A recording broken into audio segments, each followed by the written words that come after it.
Depois que eu vi.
Sejam todos e todas bem-vindos e bem-vindas, né, aqui para o nosso podcast Comentando Paraíba. Hoje feliz demais, né, aos deuses, às deusas, por dar essa oportunidade de estar frente a frente com aquela pessoa que eu admiro, que eu aprendi muito, meu mestre, né, que me ensinou sem antes ter me conhecido pelo rádio, né, pelas músicas, pelos CDs.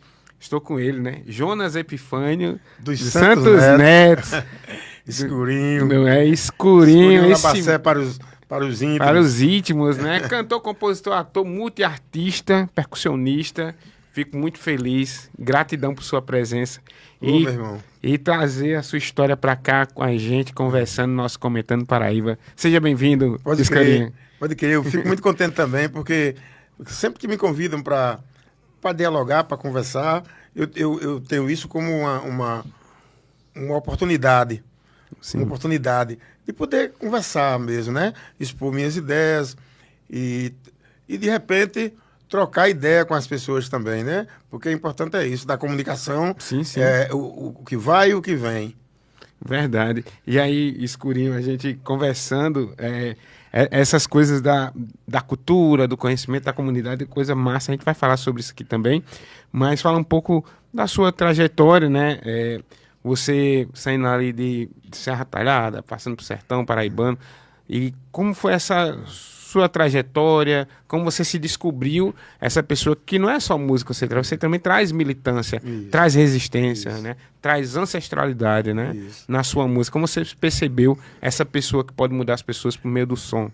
Essa coisa da relação geográfica de onde eu nasci, ela é muito subjetiva no sentido de que é o seguinte: no meu documento, eu sou filho de Serra Talhada, mas lá eu fui por acaso, no Bonome, não tinha maternidade.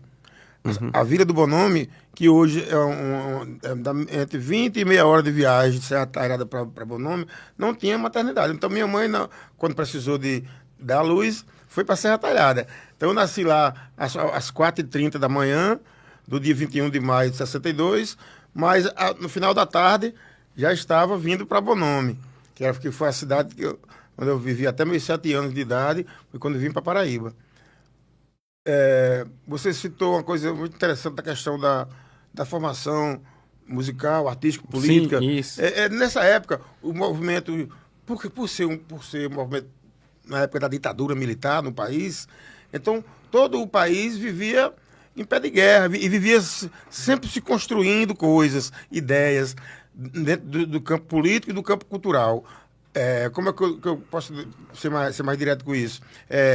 As ligas camponesas estavam aqui no interior do Nordeste tentando se organizar através da luta do campo. Sim, sim. Né? Os sindicatos dos agricultores estavam... E em Catolé do Rocha era muito forte essa movimentação. Os estudantes, era muito forte a luta dos estudantes no interior. Foi aí onde as coisas aconteceram. Essa formação, essa preocupação com o outro, Tem a época das pastorais, né? Das pastorais, a pastoral da juventude. Também fui. Dom José Maria Pires. José Maria Pires. Massa, né? Eu fazia parte da pastoral da juventude. Também fui pastoral da juventude. E a minha pastoral era ligada ao campo. Pastoral do Campo. Pastoral do Campo, que era a turma da revolta mesmo. Tinha a pastoral operária. Era uma falta que a parte da igreja católica ela se envolvia, né? Era muito forte. Das SEBs, um movimento interessante. Era muito forte.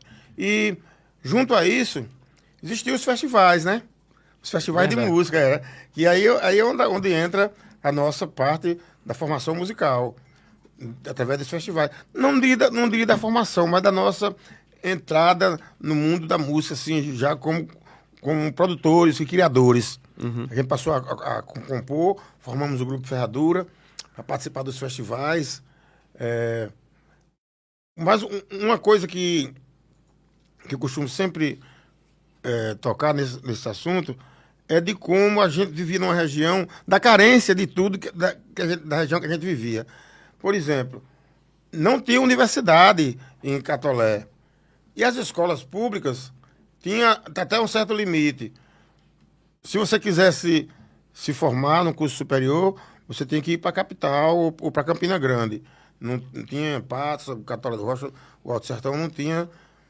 Então, dentro da educação tinha essa dificuldade. Na saúde tinha a dificuldade de que, por exemplo, não tinha um hospital. Se você quebrasse um braço em Catolé, você tinha que ir para Patos, para fazer chamava um encanamento na época. Se quisesse um trabalho melhor, ia para Campina. Então, foi tudo nas dificuldades. A nossa formação foi feita assim. Os festivais de música da região salvavam a gente na questão artística. Todo festival que a gente participava, a gente sempre tem uma boa colocação e a gente estava compondo, né? Que é o mais importante. E os festivais fazem você compor, produzir coisas. Então, e a gente era além de ser criador, a gente era provocador também. Colocava as pessoas para produzirem, para trabalhar. Então, a nossa formação artística... Quando eu falo nossa, eu sempre nunca me coloco sozinho, porque... Um coletivo. Tem sempre um coletivo. Nessa época, era o Grupo Ferradura, Chico César, Adonias, Branco, eu, Cosme, né? E a gente trabalhava muito. E quando a gente imaginou, assim, que a gente poderia ser profissionais de música, a nossa vida já estava no centro principal das coisas, que era viver mesmo. Como é que era viver mesmo? Entrar na faculdade, terminar um curso, procurar uma forma de trabalhar, que foi o que a gente fez. Chico César veio para João Pessoa para terminar, para entrar na universidade. Eu fui para Recife estudar, depois fui para João Pessoa. E os meninos ficaram em Catolé. E é isso, e a nossa formação partiu daí, desse movimento ligado às ligas camponesas, movimento estudantil. Muito massa. Começou por aí. O que eu acho muito massa na sua arte, e aí eu repito de novo em lhe chamar de mestre, porque eu aprendi muito com você antes de conhecer, né? Tive a oportunidade de fazer a oficina de pandeira ali na Praça da Paz, dos bancários, mas já em casa já escutava, né? E percebi ali pelo seu DNA lá, o maracatu, a capoeira, né? O coco, a embolada. E isso dos artistas, né? Que eu acredito que é como uma missão de vida, que traz, assim, os seus elementos que você fizeram parte da sua infância, da sua ancestralidade, e levar para o palco, levar para o disco, né? Quando você se percebe que pode fazer isso, você fez esse grito, eu quero levar a minha ancestralidade para o palco. Isso. É uma coisa que não tinha como fugir, né? Tem coisa na gente, não tem como fugir. Ele está presente na nossa ancestralidade, na nossa alma. Essa semana eu estava refletindo sobre a questão da dor, né? Como você sabe, o público não sabe, mas como você sabe, eu vou revelar agora. Eu fiz uma cirurgia na coluna, tive muitos problemas assim, ultimamente com a coluna. Então, eu vendo essa questão da dor, como ela entra na gente e como ela está presente na gente, não só pelo fato da coluna, pelo fato da vida, do invisível que a gente não conhece, da ancestralidade, a dor que vem da nossa formação como ser humano, a dor que vem de ter vindo de algum lugar que a gente não vai ver nunca mais, saber nunca mais desse lugar, e a dor que a gente sabe que tem que confortar-se em cima dela. Quando eu comecei a fazer música, a primeira coisa que vinha na minha cabeça era os emboladores, os repentistas. Por quê? Porque na minha infância eu convivia com isso, nas feiras. Nas feiras, né? Era, não tinha como fugir. Nas feiras de Conceição, nas feiras de Piancó, na feira de Passos, Catolé do Rocha. Ia pros circos também. Os circos, nossa, o circo já é uma outra relação para mim, que é a relação com o teatro. Sim. Com o teatro, que existe. Bom que você tocar nesse assunto. Que quando a gente morava em Piancó, que eu tinha aí uns 8 anos, 9 anos de idade, a minha mãe e minhas irmãs, nessa época eu tinha uma tia que morava com a gente, tia Antônia, elas faziam teatro em casa. E a cidade participava. A cidade, elas montavam, eu me lembro que elas montavam na sala com os tecidos, as lonas, e cobrava caixa de fósforo, lata de óleo. Tinha as cobranças, que geralmente eram alimentos. Geralmente era o circo. Quando o circo saía da cidade, era uma extensão do circo. O teatro na casa de Dona Marlene era uma extensão do circo. No circo sempre tinha os dramas. Era o Cativeiro, que era um drama sobre a escravidão, que era bem triste. A Vida de Jesus Cristo, Sansão e Dalila. Sim. E quando o circo ia embora, aí a pessoa ia apresentar os dramas. Aí ficava lotado, a casa cheia de gente, a rua ali. Então, isso é uma lembrança muito forte que eu tenho do teatro na minha vida, através da minha família. E no futuro, bem mais na frente, passou a ser uma coisa real para mim na minha vida, o teatro, sim, com o Val da Sarapalha e com outros trabalhos que eu... E com desejo mesmo de estar ali. Eu sou um ator que não tem muito trabalho no teatro, mas tem um volume de coisas bem interessantes, sabe?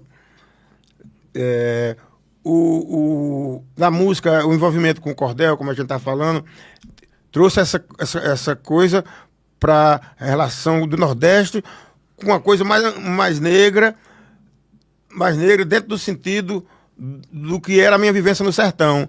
O maracatu, o afoxé, eles vieram para a minha vida. Nessa época eu não tinha muita noção porque assim, um homem negro, criado no interior, no sertão da Paraíba, uma família negra católica.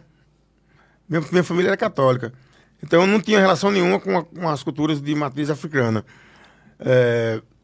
E por alguma razão, o que chegava pra gente não era muito nessa linha. Mas a gente estava ali, fazendo música. Quando eu cheguei em João Pessoa, que eu conheci o Jaguaribe Carne, o Pedro Osmar, foi aí onde Pedro, posso dizer que foi Pedro que apresentou o afoxé, os tambores da Bahia, a música africana, através de Paulo Ró, o maracatu. Aí, logo, eu tinha ido morar em Recife, né? Aí já estava... Tive minha aproximação mais concreta, mais real com essa cultura. Que me pegou, assim, me pegou mesmo com os dois baques, solto e virado. Hoje eu sou fã demais do maracatu, estudo, dou aula de percussão, como você sabe, e as minhas turmas todas trabalham essa questão dos ritmos, e o maracatu, o coco de roda, a ciranda, tá tudo ali, como coisa da minha vida, como coisas que me influenciaram para minha vida. Isso é muito bom, né? E percebe na tua obra, né? Sim, dá para perceber, dá. dentro da sensibilidade do ouvir, os caminhos que você percorreu, Sim, né? Para dá. essa formação, né? Sua bagagem, né? E tem muita ancestralidade, né? A presença do berimbau, a presença do tambor, né? Tambor, muito tambor. Bom, muito tambor. Qualquer música minha que você ouvir, você vai perceber nela essa relação que eu estava falando do sertão. O embolada, Isso. E o repente. Vai estar sempre ali dentro, né? Às vezes é um rótulo danado, mas está ali. Se você pegar a célula principal dela, com aquela clave do... Ela tá lá, né? Do Nordeste, mistura de baião com forró. E dá um sotaque pro rock, né? Diferente, né? Diferente. O rock se dá bem em cima disso aí. Muito massa. Nesse percurso, qual foram os perrengues, as dificuldades que você passou? São muitos, viu? Mas assim, não seria diferente. Porque eu acho que a vida ela oferece as possibilidades das dificuldades. Oferece as coisas boas também, né? Que é o que a gente deseja, que a vida seja boa. Mas os perrengues sempre vai existir.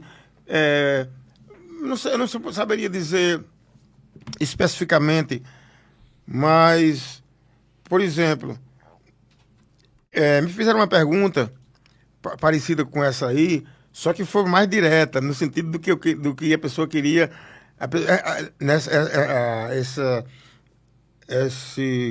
Das dificuldades? Essa entrevista que eu estava fazendo, essa da escola, era sobre racismo. Sim. E uma menina perguntou se eu já tinha sofrido racismo. Preconceito dentro do cenário musical. Pronto, foi mais ou menos por aí, mas só que ela foi logo direto, assim. Né? O senhor já sofreu preconceito entre os músicos, na área musical, no trabalho? Aí eu resumi tudo, sim, só que é uma coisa velada. Não é uma coisa explícita. Não é como, por exemplo, a senhorinha que hoje me viu, eu e minha companheira na loja, e fiz aquela cara feia, horrível pra gente, mostrou a outra colega. A colega tentou repreender ela, mas ela continuou. E a gente percebeu, mas a gente não fazendo nada contra ela, só fica na nossa. Então, não foi tão direto, né? Mas tá ali, na música, no meio musical, o racismo pra cima de mim, ele vem como... Por exemplo, aí eu dei os exemplos. É bem sutil e cuidadoso. Os editais, né? Sim. Através dos editais. Deu um edital dizendo qual o perfil do trabalho que eles querem. Quando eles falam em perfil, já estão querendo dizer mais ou menos, né? Quando falam em perfil, já estão querendo dizer mais ou menos como é que eles querem. E como eles querem, nunca é uns tipos assim. A música precisa de coisas fáceis, de coisas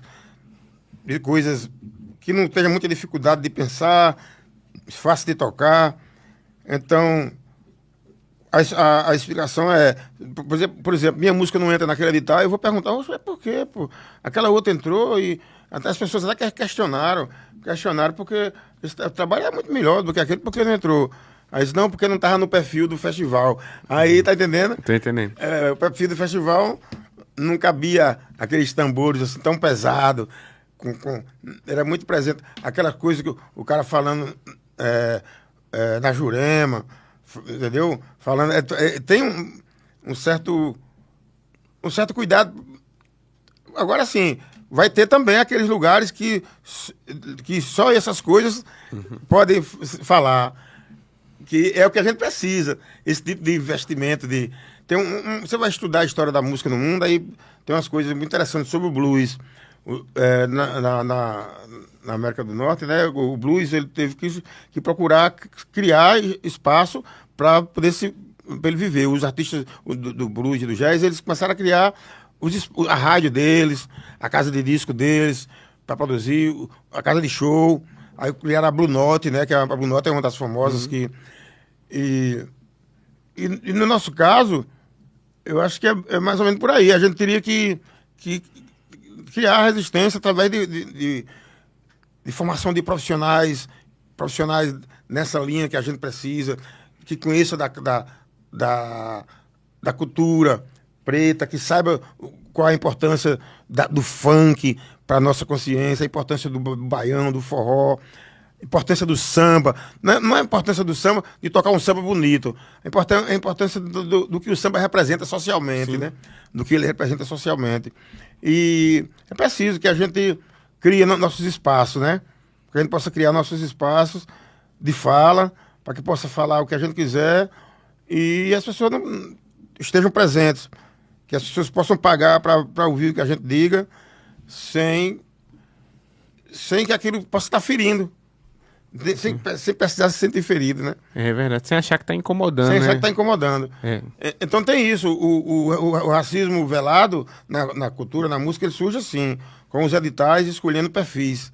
Uma coisa hoje, se você vê, ó, tem festival, vão pelo número de seguidores que você tem.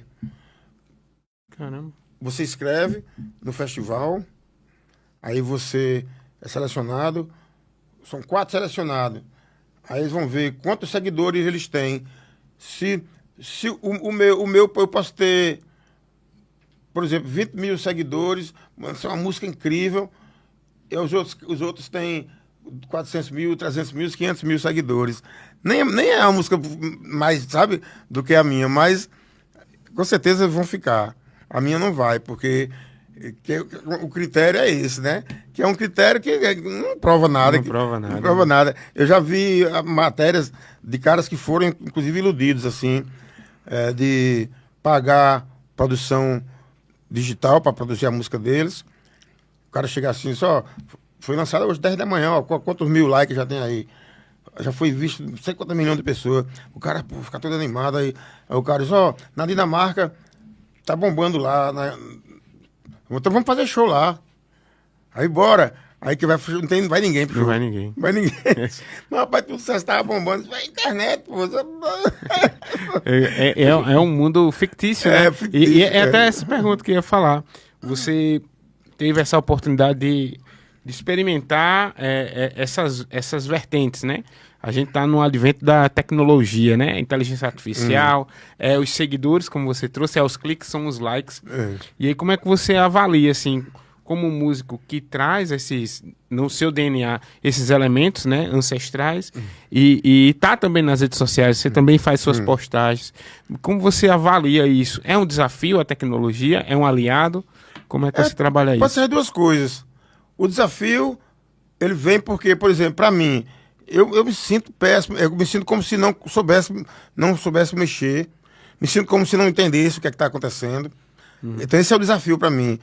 Saber entender, porque só entender porque eu tenho aquele monte de seguidores e eu lanço um clipe, a propaganda de um clipe às 10 da manhã e às 18 da noite só tem 30 pessoas que...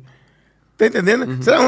Será que eu que tô errado, eu que não sei fazer, eu que não sei... Entender esses algoritmos. Né, o algoritmo, porque não é normal. Uma música incrível que se a gente tocar aqui para 20 pessoas, 15 delas vão adorar a música, 5 vai dizer, é legal, mas a outra é melhor, mas assim, tá entendendo? E você olhar assim, caramba, não tem ninguém tá... Como assim? Aí você... Aí eu fico se perguntando, quer dizer, o desafio é esse, fazer com que o algoritmo seja parceiro. Você possa entender que... Mas aí... E do outro lado...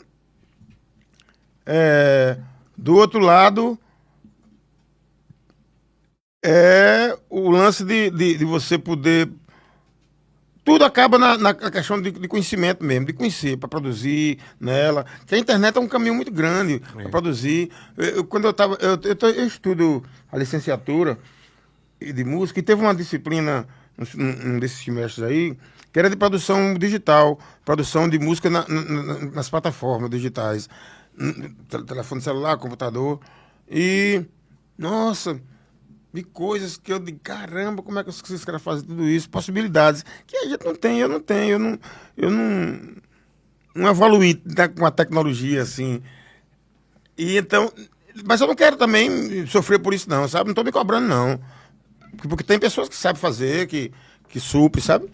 Que supre, mas Era isso mesmo que a gente estava falando. Não é isso É, mesmo, né? Os desafios Desafio o que mais? e os aliados, né? A tecnologia como aliada. Como aliado, isso. Como aliada. Isso, como aliado. Por exemplo, o Spotify. O Spotify como aliado, beleza. Mas para mim, ele é apenas uma plataforma para tocar minha música ali. Assim, você não ganha dinheiro nenhum. Por exemplo, como eu sou associado a uma empresa de arrecadação, se a minha música tocar no rádio 10 vezes por dia, vai entrar na minha conta uma graninha. Mas no Spotify não vai. Tem que tocar no mínimo 20 milhões de vezes. Para poder ter Para poder entrar um dólar. Entendeu? Entendi. Aí não é um aliado. Que aliado é esse? Aliado só tá ganhando um lado, né? Só que aliado é esse, que toca minha música e não ganha nada. Então. E também você pode ser aliado de outras formas, como a gente está falando, de produzir, de saber utilizar para produzir, né? Saber utilizar ela para produzir. Aí é massa. Eu conheço pessoas que. Os caras, escurinho, vamos produzir uma música, vamos lá em casa pra gente embora. O bicho liga o computador ali, solta um beat. Em cima do beat eu já digo umas luas lá. O bicho daqui a pouco já pega essa lua, bota num canal. Otimiza o tempo, né? Bota num canal aqui. Aí quando. Escuta isso aqui, eu digo, oxe, que porra é isso? É tudo pronto. Eu digo, que é isso, meu irmão? Não, tá, meu irmão, tá. Então vamos lá, vamos botar a guitarra agora. Aí daqui a pouco, meu irmão, vamos terminar essa letra. Vamos. Aí, assim o cara produz. Rapaz. Otimiza o tempo demais. Eu sempre saio rindo demais. Por exemplo, eu tô falando de Esmeralda do Chico Rei. Esses caras loucos assim, é um ninja da porra. Quando ele diz, vem aqui pra gente, eu sei que vai rolar coisa. E outra, Formiga Dobe também. Esses caras trabalham com música eletrônica, que tem essa habilidade que a gente tá falando, que a gente precisava. Esses caras, a tecnologia são aliados deles. Né? Se eles passarem um dia numa sala, vixi. Aí eu digo sempre pra Esmeralda, mas rapaz, se a gente tivesse condição, né, bicho, entrar num lugar, passar um mês produzindo, a gente fazer um disco incrível. Aí passava um mês não, a gente passa 3 dias aqui, a gente faz. E é mesmo. É muito massa. E a minha pergunta agora é referente ao... A gente falou sobre os perrengues, né? E eu acredito que em toda etapa da vida da gente, a gente vai ter uma dificuldade ali. Sim. As dificuldades não são, mas a gente fica mais cascudo, né? Mais aprendido sobre isso. Mas qual dos momentos que você podia selecionar, que você sentiu, o olho brilhou e disse, vale a pena viver disso aqui, apesar dos desafios? Foi no palco, enquanto músico, foi no palco enquanto ator? Qual do momento você, vale a pena viver disso aqui? Rapaz, tiveram tantos já, bicho. A música já me proporcionou tanto momento massa de instigar para viver, sabe?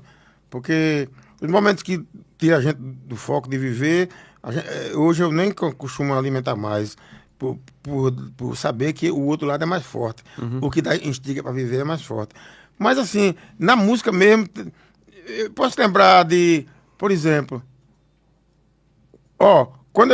foi incrível, quando eu fui no meu primeiro show com o Pinto do Acordeon, tocando com o Pinto do Acordeon, foi incrível para mim. Porque quando chegou um convite para tocar com o Pinto do Acordeon, eu estava fazendo um ensaio de uma peça que era a promessa de rodar o mundo, de ser o melhor espetáculo do Brasil. E até hoje é considerado. E eu deu tempo de fazer 2 coisas. Eu estreiei a peça. No dia que eu estreiei a peça, eu iria fazer o meu primeiro show com o Pinto, aqui em João Pessoa. E saí do teatro. O show era lá no Intermares. E a peça era aqui no Teatro no Piolim. A festa era lá de 11 da noite, acabou a peça aqui de 10. Nanego me botou numa moto e me levou para lá. Eu cheguei a tempo e fiz esse show com o Pinto. Então, era meu primeiro momento de profissional de música num trabalho de como fosse uma empresa já de luxo. Sim. Pinto Acordeon, a temporada de São João. Então, de minha família super feliz, meu pai e minha mãe, eu tocar com Pinto, massa e tal. É como tocar com Chico César ou com um outro artista hoje aí da MPB, né? Que você vai entrar no projeto como profissional. Então foi uma das alegrias. Que agora tem que ter várias, assim, né? Tem umas coisas tem umas coisas, por exemplo, quando eu ganhei o Festival de Música de Serra Talhada, o Festival do Cangaço, foi incrível, porque eu me lembro, eu estava em casa, sentado assim, aí minha companheira disse, eita, tô vendo aqui na internet, vai ter um festival de música lá em Serra Talhada. A gente era doido para ir lá, para passar uns momentos, rever a família, né? Aí ela dizendo, não, um festival do Cangaço, só música do Cangaço. Tem não, tem não. Faz uma música. Não, mas não é assim não. Quando é que encerra? Ela encerra quarta-feira, isso era segunda. Caramba. Encerra quarta-feira. Então não dá tempo não. Dá, rapaz, faça. Eu sei que você faz, vai lá, tenta aí, tenta aí. Rapaz, aí eu fui brincando assim lá pro quarto. Quando eu disse, eu mostrei a ela. Pronto, é essa aí. Essa aí, tá? A música é sozinho nas estradas do bom nome. Lampião cercado enfrenta um batalhão. Os cabras se arredaram, sumiram na poeira. Acho que foram se acoitar em Mirandiba. O capitão resiste e ele não desiste. Se arreta e dá tiro pra todo lado. Pei pouco, caiu mais um macaco. Pei pouco, caiu mais um. Pei pouco, caiu mais um macaco. Ouvi falar que nas bandas da Paraíba tem um tal de um coronel chamado José Pereira. Com feiticeiro, Manelope, Ronco Grosso e o compadre Marculino se rebelaram em Princesa. É pra lá que eu vou, o capitão tá me chamando. É pra lá que eu vou me juntar ao bando. Aí ela ficou doida. Não, essa música aí, vamos gravar e vamos mandar pra lá, que tá não sei o que, papapá. Aí eu corri com um amigo meu, ele gravou, mandei, foi classificada para ir para o festival. Na brincadeira, ganhou os prêmios quase tudo do festival com a música. Fazia tempo que eu não ia na cidade, eu fui, voltei lá com essa proposta, assim. Aí, ela nem foi, eu fui só. A Esther nem viajou, ficou aqui com o pessoal, e eu fui só. Eles têm uma banda lá, né, uma orquestra do festival, e demos um ensaio, apresentei de noite, aí ganhei o primeiro lugar, melhor letra, melhor interpretação. Eu vim para casa com um monte de prêmio, até hoje tem lá os prêmios, e uns valores em dinheiro também. Então, essa coisa da cultura do cangaço foi uma coisa muito forte na minha vida, assim. E por isso que eu consegui fazer a letra, né? A música logo de... E foi fácil demais, pô. Não é sempre, né? Eu não vou fazer sempre. Eu fugi da pergunta. Não, continua ainda a história do brilho no olho. Do brilho no olho. E eu percebi, né, você falou lá do Bom Nome, onde você nasceu, Sim, né? Que foi pra Serra Talhada, porque lá não tinha... Sozinho nas estradas do Bom Nome. Exatamente, que é tudo ali. É tudo ali. E ele é de lá, de Vila Bela, que é a fazenda lá pertinho de Serra Talhada. Antigamente, Vila Bela era Serra Talhada. Então ele nasceu na fazenda, que é tudo pertinho ali. É tudo um... Ele vivia por ali, Lampião, que era minha terra também. Muito massa. Aí isso bateu muito no imaginário das pessoas. A gente voltou agora, eu voltei para fazer show lá com meu trio e fazer oficina. Eu fiquei uma semana lá na casa do Cangaço, lá fazendo oficina. E muita gente foi pro show pensando que eu ia cantar essa música, rapaz. E eu me sinto mal em não ter colocado, porque, pô, sacanagem pra ter colocado. A galera foi pra escutar. Foi muita gente perguntando. Os meninos da banda que tocaram comigo foram, rapaz, cadê a música? Puxa vida, bicho. Aí eu disse a Júnior, que toca comigo, Júnior, vamos ter que pegar essa música e botar no repertório pra... A galera tocar. Qualquer vinda aqui, tocar de novo. Pois é, muito massa. Então, esse foi um brilho interessante no olho. Um brilho interessante. E você levou uma geografia sua pra letra, né? E isso é massa. Você levou sua identidade, sua digital. E tudo que é feito com amor e tem essência, ela é verdadeira. E é acolhida pelo público. Isso e um que é pouco massa, da história, porque quando fala no José Pereira, Feiticeiro, Manelope, Ronco Grosso... Tudo história do Cangaço. São personagens da Revolta de Princesa. Sim. Tu sabe a história da Revolta de Princesa. Então, pronto. Eu coloquei dentro aí Lampião, a necessidade dele de guerrear, de se manter vivo, e o país numa revolta onde o coronel José Pereira queria criar um país independente, né? Através da força, que foi uma história incrível, assim. Eu acho já tem filme disso, já, não já? Já. Já. Traz essa... E eu acho massa nessa percepção tua de trazer personagem que tá vivo na memória da galera, não? É uma história muito massa. Muito massa. E a minha pergunta sobre... Isso também tem um pouco a ver do brilho no olho, e você vem de dois elementos que dialogam mais com o imaginário. É a música, é o teatro, a arte em si, né? Se você pudesse voltar ao tempo e encontrar lá com você enquanto criança e adolescente, o que você diria, depois de ter percorrido esse percurso, o que voltaria e diria para você? Rapaz, eu ia dizer, bicho, vamos estudar bem muito agora a cultura africana e cultura indígena. Vamos esquecer todas essas coisas aí e vamos chegar com a cultura africana e a cultura indígena bem reforçada. Que massa. E dialoga muito, né, com os ritmos. Que massa. Porque, cara, meu irmão, você começa a estudar a cultura africana, Fica encantado. ou você fica doido ou você diz, vamos parar por aqui. Porque quando entra na questão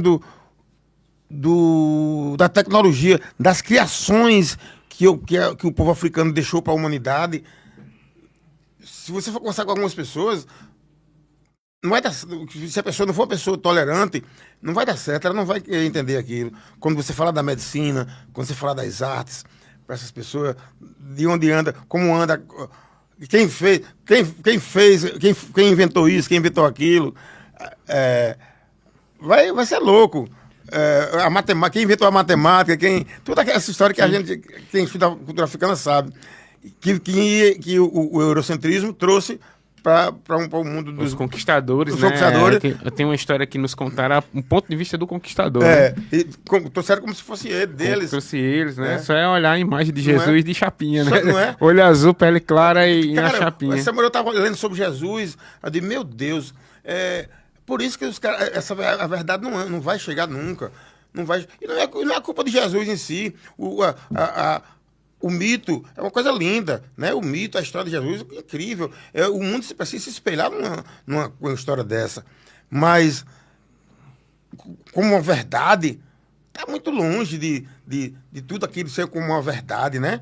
É uma história incrível. Nossa, a história de Jesus Cristo. Não falo nem como Deus, porque Deus, se for ver na Bíblia, parece que Deus mesmo é só um mesmo. Ninguém vai ser mais do que eu. Jesus, se tiver existido, foi um homem incrível que trouxe ensinamentos incríveis. Mas quando você vai ver na história mesmo, onde é que está os fundamentos, aí você não acha muito, sabe? Você não acha muito. Acha homens igual a nós, dizendo mais ou menos como deveria ser, e dizendo assim, isso aqui não vai poder nunca. Não, isso aí não, pelo amor de Deus. Principalmente relacionado às mulheres, ao poder das mulheres, às crianças. Sim. Né? Verdade. Aí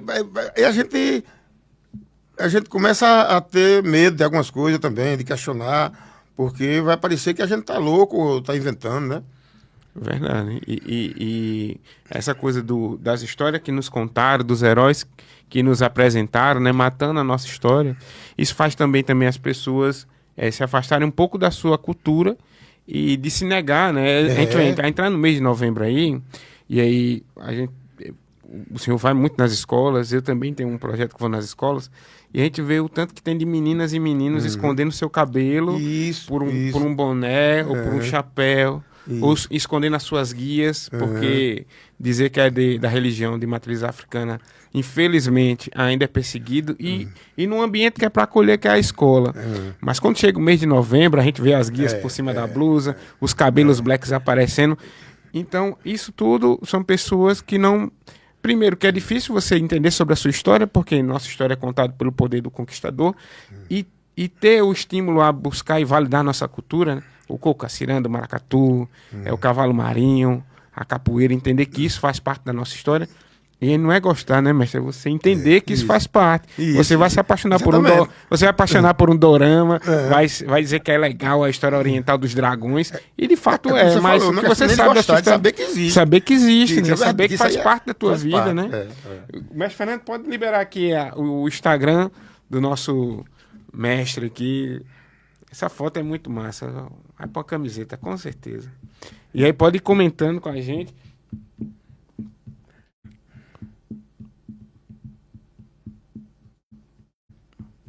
Para o som tem um fone de ouvido aí. Tem um fone, né? Um dele? Tem um fone embaixo. Tem. Aqui. O meu tá no chão. Acho que o outro convidado derrubou. Deixa eu ver se eu consigo tirar ele aqui. Peraí, como é? Aí a gente vai ter o retorno, mas quem tá nos acompanhando já tá escutando. Vai ter som e aí vai dizendo. Rapaz, Rapaz, como é aqui? Deixa eu ver.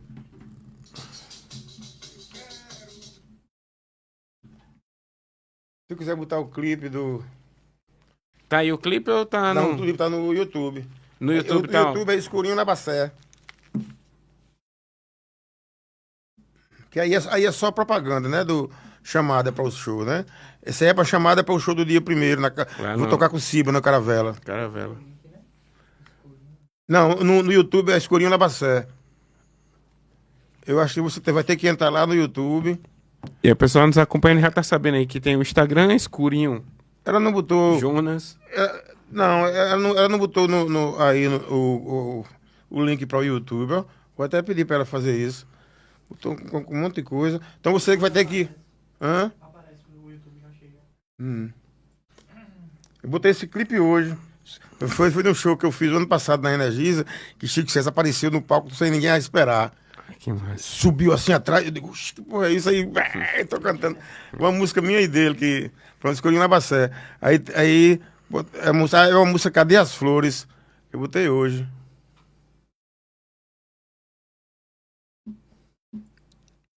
Eu acho que é ela aí.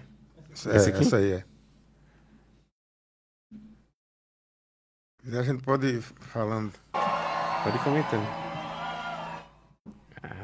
Pronto, esse vídeo aí eu coloquei Boa noite, galera. hoje na internet.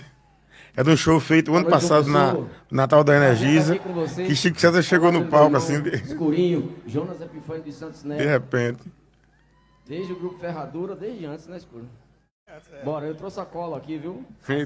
Antes do Ferradura, você já era um amigo? Antes do projeto Ferradura? A gente começou ali, né? Quando eu cheguei em Catolé, com 7 anos, a gente já se conheceu ali. Fui estudar junto e tal. E o Ferradura veio 3 anos depois. Ah, tem uma amiga minha que tá acompanhando a gente, ela, todo show seu ela tá, que é a Rogéria. Ah, É Rogerita. sim. Escurinho, Nossa, demais. escurinho, É minha escurinho. amiga. Pois é. Ela tava aí. Ela comentou. Que massa. Ela é fã pra caramba dessa música aí.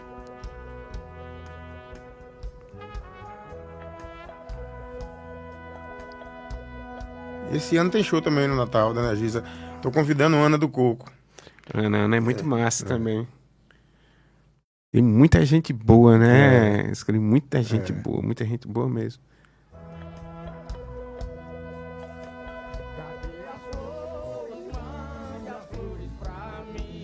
E você com esse material aí nos prova o tanto que é importante espaço para fomentar a cultura, né? O espaço cultural sempre foi um espaço de referência. Hoje tem esse espaço da Energisa, né? E quanto outros mais espaços tiver, Rapaz, o tanto que isso é importante, né? eu vou reparar um erro meu aqui. Eu disse que foi nessa música que Chico entrou, mas não foi. Chico entrou foi na música A Noite Vermelha de Sandra, rapaz. Não foi nessa que ele entrou, essa aí eu chamei ele. Ele entrou de gaiato, A Noite Vermelha de Sandra, que é uma música de Vandinho, de Jael de Assis. Nara Limeira, hein? Não, mas sim, é Nara, essa é Nara. Nara. Isso é um Nara já projeto. esteve aqui com a gente também, é contação de história, né? Isso é um projeto que eu fiz com ela, que foi incrível. Isso é durante a pandemia, a gente ficou muito em casa. Foi o processo das lives, né? Tem outro clipe, tem 2 clipes. Um da música, deixa eu ver se eu acho. Tem 3, tem um forró. Tem. Isso aí é mais programa. Mais programa mesmo. Pronto, vídeos. Aí. Pronto, esse daqui. Não. É A Noite Vermelha de Sandra, que foi gravado no show de Maceió. A Noite Vermelha de Sandra é uma música de Jael de Assis, que é um compositor daqui. Senhorzinho de seus quase 80 anos, morou muito tempo fora, agora está de volta. Eu gravei essa música dele. Que faz parte da nossa adolescência aqui em João Pessoa, na época que eu cheguei a morar aqui.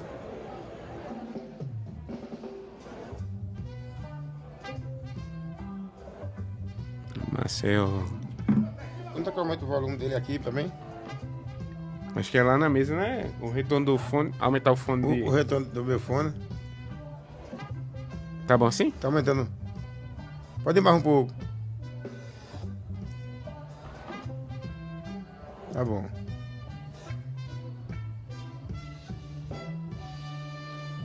A noite de Sandra é tão vermelha que lembra um operário que tombou o sangue dos pobres nas bandeiras, os tempos de tortura. Qual foram os caminhos, mestre Escurinho, que a música lhe levou, que sua arte lhe levou? Olha, Que você, talvez, se não fosse pela arte, você não poderia ter ido. uma coisa bem óbvia mesmo assim, porque para mim é uma coisa que é muito importante, é a possibilidade de viajar mesmo, de conhecer territórios diferentes, pessoas, surpreender com as pessoas.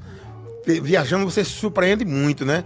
Com o que você vê. E agora, cara, eu vi coisas incríveis, assim, de pessoas, né? De cenas. Tem umas cenas que eu vi na minha viagem que é inesquecíveis. Uma muito ligada à ancestralidade, ligada a gente, que eu vou contar, é que uma vez em Lisboa, eu andando pela rua e sentado numa calçada, assim, num batente, uma senhorinha bem forte, acho que era deficiente visual, com um triângulo, tocando e cantando umas luas. Rapaz, ela era a mesma coisa que tá numa feira aqui na Paraíba, era aquela cena, sabe? Aquilo me emocionou muito, porque eu digo, nossa, a cultura da gente, sabe, essa ligação é uma coisa só, o mundo. Aí não fui procurar nada, saber da mulher, mas fiquei imaginando de onde ela viria. Estava ali em Portugal, ela não era portuguesa, devia ser de alguma região da Europa, dali de perto, que me trouxe muito para dentro do Nordeste. Pronto. Ela ali parecia muito Nordeste, com aquele triângulo, ela aboiando, ela aboiava.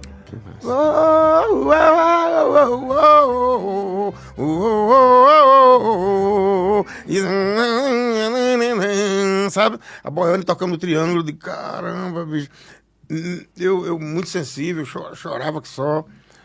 Isso foi uma das cenas incríveis. E outra foi na Espanha. Passou um trio elétrico em Madrid, na Avenida Gran Via, passou um trio elétrico tocando. Aí eu digo, oxe, chiclete com banana. Aí eu desci do hotel pra rua. Rapaz, era a mesma coisa. Os teclados do chiclete com banana, a percussão e os metais, sabe?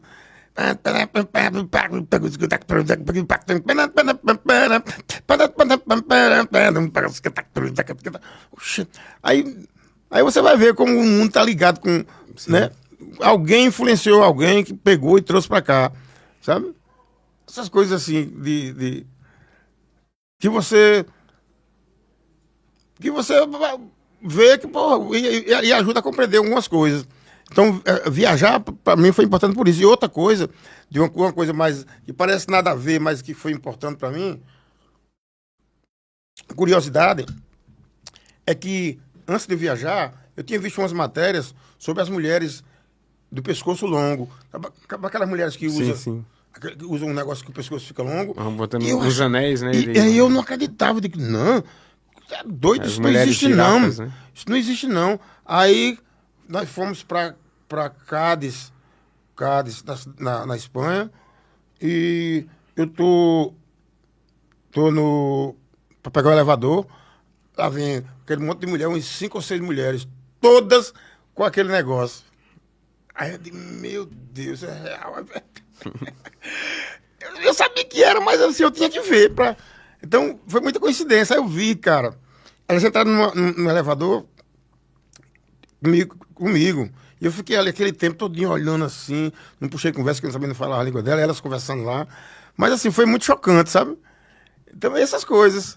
E fora os momentos artísticos. Uma peça que eu assisti uma peça que ela era num galpão dessa largura aqui. Essa largura aqui, exatamente. E comprido. Um portão só de entrada, só tem um portão lá. E as pessoas sentadas aqui do lado e os atores trabalhando aqui. Eram 2 caras trabalhando na peça. E muito longa. A peça era muito longa. É tanto que ela tinha 2 intervalos. Eu considerei um intervalo, voltei, mas no outro disse: ei, Ângelo, não vou aguentar não, velho. Vou dar um jeito. Mas agora, como era que a gente ia sair? A gente tava no final da fila aqui e tinha que passar pelo povo todinho. Eita, caramba. Aí eu digo: Ângelo, vai ter que ter uma cena que vai dar pra gente passar. Aí tem uma cena, eu percebi na hora, assim, o ator, ele correu pra porta, se vestiu, botou uma túnica assim, aí eu vi quando ele empurrou a porta. Eu digo: Ângelo, é agora, mas vou ter que sair. Descobri o velho. segredo. Aí eu cutucando um anjo pra ir, pra mim não ir só, pra não pagar o mico sozinho. Mas não deu outra. Quando eu vi que ele abriu a porta, o teatro escuro, aí, pá, corri. Chegou no pé da porta, eu vi que Anjo estava também. Aí o cara lá. Aí eu saí, Anjo saiu. Aí ficamos bem cabulados assim lá fora, os 2 respiramos, vamos tomar uma cerveja. Aí quando terminou, os colegas da gente estavam na pessoa e eu disse: rapaz, você não sabe a inveja que eu fiquei de você. Era uma vontade de todo mundo. A vontade de todo mundo era sair, porque era muito longa. Então, assim, detalhes, né, de viagens, que é muito interessante. Ontem minha esposa foi para um espetáculo aqui, aí ela disse que, ela ligou para mim, parou para o intervalo, aí eu me lembrei dessa. Mas é muito massa. Essa coisa da cultura, da arte, que É. proporciona a pessoa a viajar e a se conectar, né? E aí eu te peço que tu pudesse contar com a gente como é que tá esses projetos futuros, dentro daquilo que você pode dizer. Né? A gente falou um pouco do passado, falou desse sentimento do presente e projetos futuros, como é que anda aí? Olha, uma coisa que eu preciso é entender como, hoje, assim, como penetrar, como entrar nas agendas de cultura do país agora. Quais as empresas, os lugares que estão favorecendo para... Porque um artista, ele tem várias formas, ou um músico, ele tem várias formas de como viver da música. Ele pode ser um professor, ele pode ser um vendedor de instrumento, ele pode ser um produtor de música, ou então correr atrás do show business, que não é só o nosso caso. Eu sou um professor também, não sou um vendedor, que seria péssimo, mas, assim, sou um produtor, e nessa de produzir, é isso eu queria. Assim, nós não temos uma agenda fantástica, sabe? Mas nós temos um produto que cabe dentro de qualquer estrutura. E eu sempre me pergunto: pô, por que a gente não fecha uma agenda? Por que a gente, esse ano, não fechou agenda nenhuma para São Paulo, para Rio de Janeiro? De repente aparece uma ou outra, mas assim, eu acho que, sabe? Então, essa vontade, esse projeto de conhecer os lugares, as vias de como estender o trabalho. É uma eterna luta isso. Eu falei isso para você, mas se a gente tivesse conhecido há 20 anos, talvez eu tivesse falado também essa mesma coisa. Porque é isso. E projetos mais diretos, de produção, eu quero produzir um disco de forró, um disco só de forró mesmo, né? Massa. Eu quero fazer um disco bem bacana, já estou imaginando assim. Tem músicas já, tenho 13 músicas prontas para gravar. Eu quero gravar para lançar no São João do próximo ano. Que é uma coisa que eu acho que a gente tem dificuldade aqui, os grupos de forró têm dificuldade de lançar música, a gente fica sempre repetindo os mesmos clássicos de sempre, e a gente não tem a produção atual, né? E fora isso, eu queria voltar a fazer shows com a minha primeira banda, a banda Labacé, que é Alex Madureira, Igor, Pablo, Flávio Boy, que hoje está no Ceará. A gente fez o ano atrasado 2 shows, o ano passado, 2 shows homenagear 20 anos do Disco Malocage, e foi muito bom, tanto para o público como para mim, eu fiquei muito contente, para eles também. E agora vamos tocar o Natal da Energisa, vai ser com eles, com a banda Labacé. Então eu queria isso, poder fazer esse disco de forró e fazer shows com a banda Labacé, porque eu, com a banda Labacé, eu não quero fazer só os shows da Labacé, eu quero produzir um álbum novo com eles, como já começamos a produzir músicas também. Já tem músicas que... Então é isso. Produzir o disco de forró, tocar com a banda Labacé e viajar, abrir agenda para o exterior, para o sul do país. Show demais, meu mestre. E aí eu fico feliz, né? E aí tudo, como é bom, dura pouco, mas fica tempo suficiente para ser inesquecível. Hoje é um dia que alguém me perguntar, Edson, qual foi o momento que valeu a pena fazer o podcast? Você tá de frente a frente com uma pessoa que eu admiro, que eu gosto, que eu chamo do meu mestre, que é Escurinho, né? Porque eu acompanhei no rádio, né? Tive a oportunidade de participar de uma oficina e hoje tive a oportunidade de conhecer um pouco mais da sua história, esse frente a frente, essa oportunidade que a vida nos dá. Deixo aqui minha gratidão, meu muito obrigado, portas abertas. E para encerrar com a sua fala de motivação, o seu momento aí de reforçar as redes sociais, fica à vontade, o momento todo seu.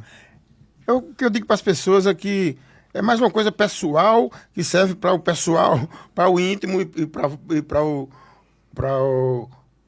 para todo mundo. É que se valorize, não fique muito perto de quem não gosta de você, saia fora, não tente ficar em ambientes que não lhe cabe, que vai inchar, vai machucar. Seja forte, olhe para cima, quando for de encontro com o inimigo, não tenha ele como um inimigo, olhe no olho dele e deixe ele passar. Se ele ficar, se defenda da melhor maneira. Mas eu quero dizer o seguinte, é que a gente tem que se valorizar. Pronto, a minha mensagem é essa, se valorizar mesmo, saber do seu valor, que você é importante. Quando você pensar em desistir porque acha que é fraco, desista dessa ideia e vá em frente. Verdade, verdade. Muito obrigado, mestre. Muito obrigado, Fernando. Muito obrigado a todos que nos acompanharam aqui. Comentando Paraíba, vai ficando por aqui. A porta aberta, mestre. Valeu, meu irmão. Sempre bem-vindo. Obrigadão. Show.